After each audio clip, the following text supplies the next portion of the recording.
saw this roster ranking because we have talked about the Cowboys off-season, obviously ad nauseum, and what they've done or what they haven't done, and the losing of X amount of starters from last year and depth guys.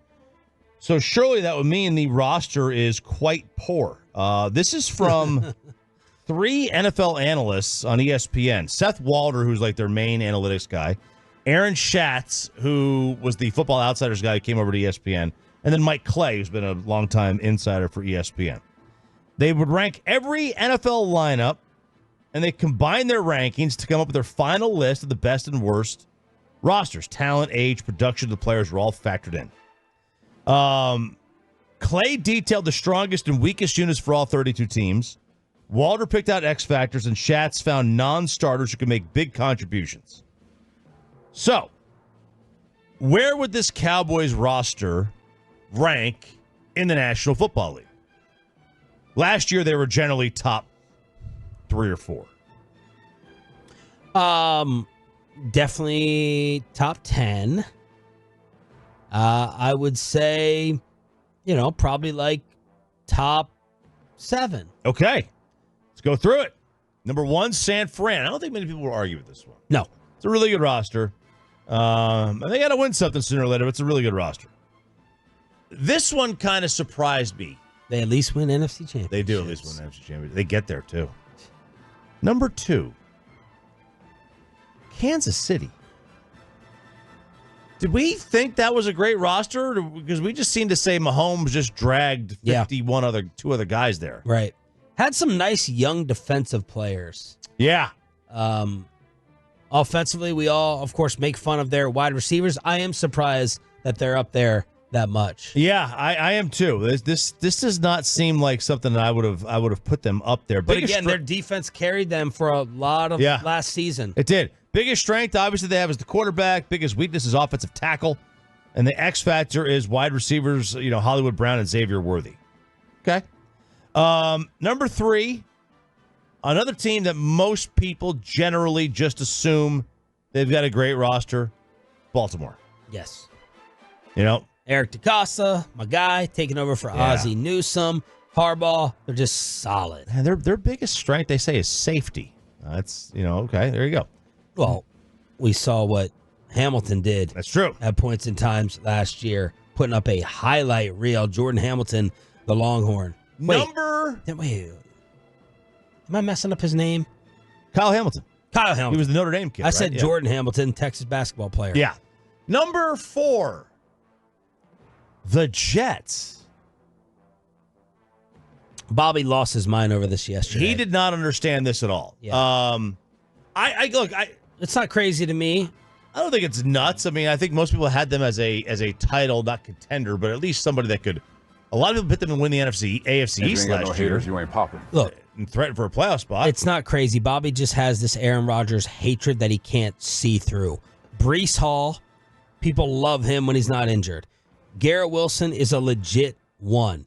Now, Bobby's point was the offensive line was horrific. Let's see how good Tyron is. Yeah, he's the X Factor. They have him listed as the X Factor here for this team. Yeah. Quinnen Williams, one of the best defensive tackles in the league. They got Hassan Reddick. They still have C.J. Mosley. Sauce is a legit one. They got a good roster. There are no problems with this. Their biggest strength is corner. That's a position of value. Their biggest weakness is safety. That's not the worst place to be weak in. You don't want to be terrible at safety because you're the last line of defense, but you'd rather be weak at safety than corner. The X Factor's left tackle, and then they got Solomon Thomas. And they've tried to go all in for Rodgers' final couple years. Yep, Thomas, Kinlaw, Quinnen Williams. I mean, it's okay. That's a decent roster. Number 5, I think it's another one that most people think is a tremendous roster and a title contender, and that's Detroit. I think they're a better roster than the Jets. But their strength is O-line, their weakness is safety, the X Factor's corner. But I think it's a really, really good team, and they're going all in. They're going all in. At number 6, the Detroit Lions. The Dallas Cowboys. Oh, you already named Detroit, yeah. I already named Detroit. Cowboys come in with the 6th best roster. Biggest strength, edge. One of the top defenders, Micah's led the position in pass rush win rate each of the past 3 seasons. The team as a whole is first in pass rush wins and fifth in sacks since 2021 in the league. Tank is 32, but hasn't lost a step, posted one of the top tackle rates and pass rush win rates among edge rushers last season. Sam Williams, solid depth. Would you have thought of that as their strongest group? I would not have, because now, again, I know we all underrate Tank's run defense, but I remember going through their sack numbers and making fun of it. Yeah. They get wins. They don't get to the quarterback. They don't finish them necessarily. I think they're strong. I mean, corner's really strong for them. I mean, you've got Diggs and Bland. Yes. I mean, that's pretty solid 1-2. Mm-hmm. And then, they had Gilmore last year as well. That's a really good 1-2-3. Let me look at these sack numbers just to make sure that my chuckling was justified.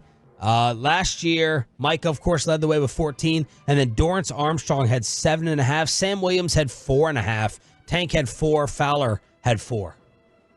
Odighizuwa had 3. Yeah. Bobby thinks quarterback is the strongest position group.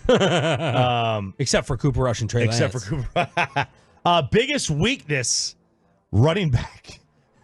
Yeah. The write-up. This wasn't a tough choice for a pretty good Dallas roster that had very clearly decided to deprioritize this position. Out is Pollard, and in is the soon-to-be 29-year-old Zeke.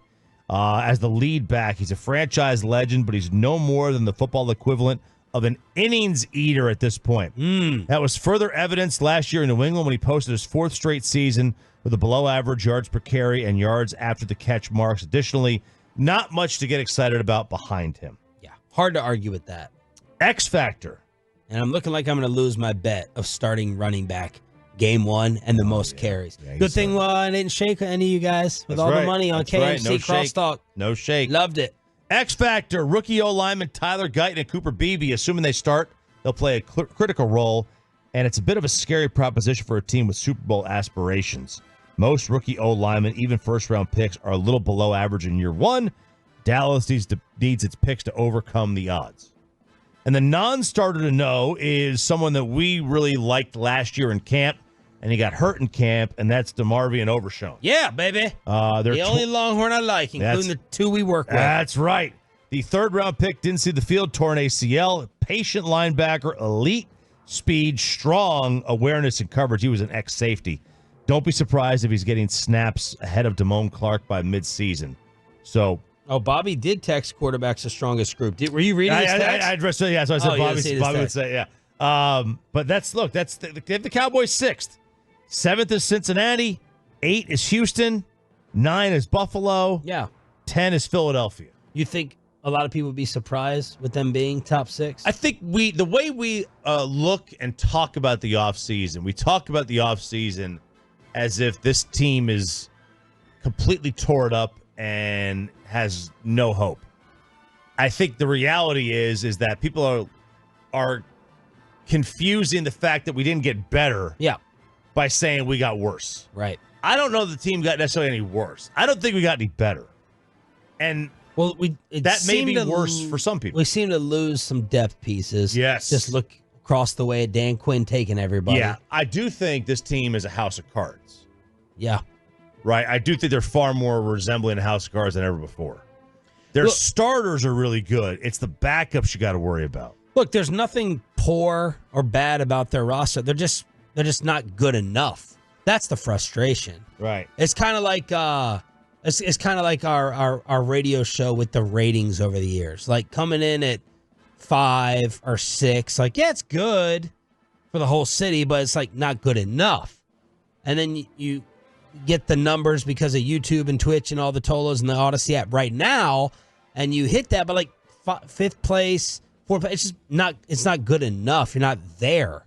And the Cowboys are like in 4th or 5th place in the radio ratings. It's not enough.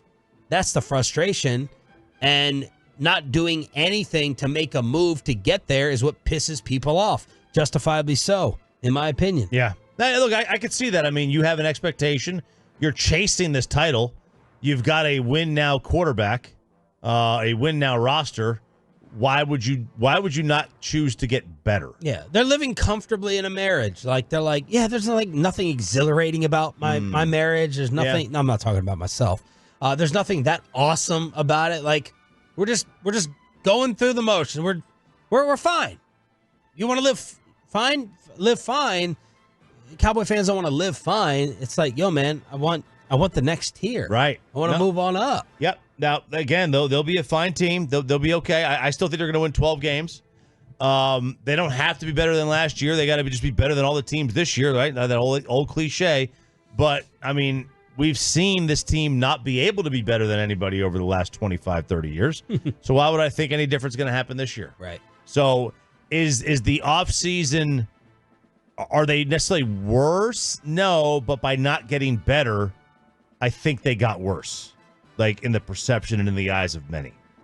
So that is the top 10 of the roster rankings in the NFL. They have Miami at 11. I think Miami's a little low. I think Miami's roster is really, really good. I don't know many teams that have a better wide receiver running back combo. They got two great running backs and then two tremendous wide receivers. They have so much speed. So much. I mean, like they really need Josh Allen's arm with that speed. Yeah.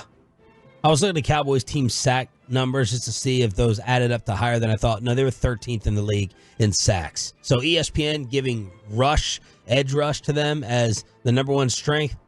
Yeah. But I don't know what I would definitely pick over it. You said corner. I like the corners. I mean, they got to figure out what they're going to do, beyond. Of course, obviously with Diggs' injury, how he comes back, that's still the unknown. We've seen players come back from an ACL and have no problems at all, and then Michael Gallup exists. So, yeah, because it's hard to argue where they improved. You're going to improve at corner with Diggs coming back, but you would probably think you're worse at left tackle. You could be worse at center. Mm-hmm. And you're worse probably at running back. So when you count up the negatives compared to the positives, an angry offseason in DFW. Yes, it is. Speaking of offseason, got some offseason grades? Yeah. This is from Seth Walter, who did this. You like him? I do like him. I think he's really tremendous. He does a lot of the analytic stuff, but I think he's pretty sharp. I think he's an idiot. No, I'm just kidding.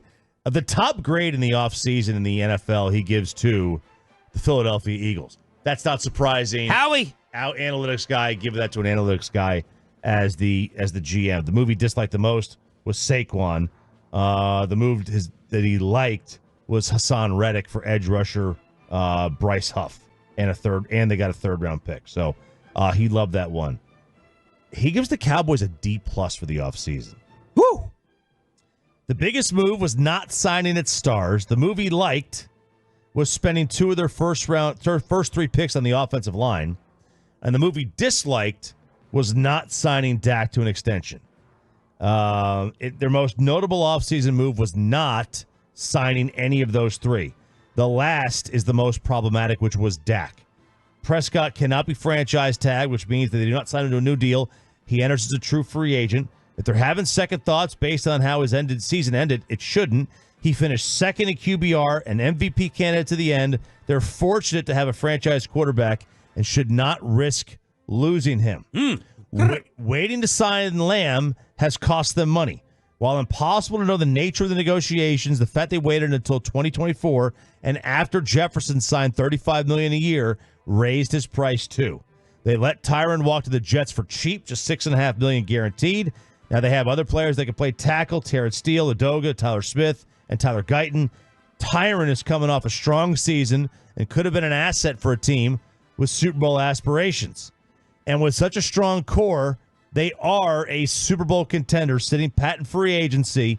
Their biggest moves were Jordan Lewis and Eric Kendricks and Zeke. Each getting less than $3 million fully guaranteed doesn't feel ideal. The team's going to have to eventually pay those stars. That will take resources. Yikes. D+. I mean, they are sandwiched between the Raiders and the Vikings. And I don't want to be near the Raiders and the Vikings in any list. Literally any list.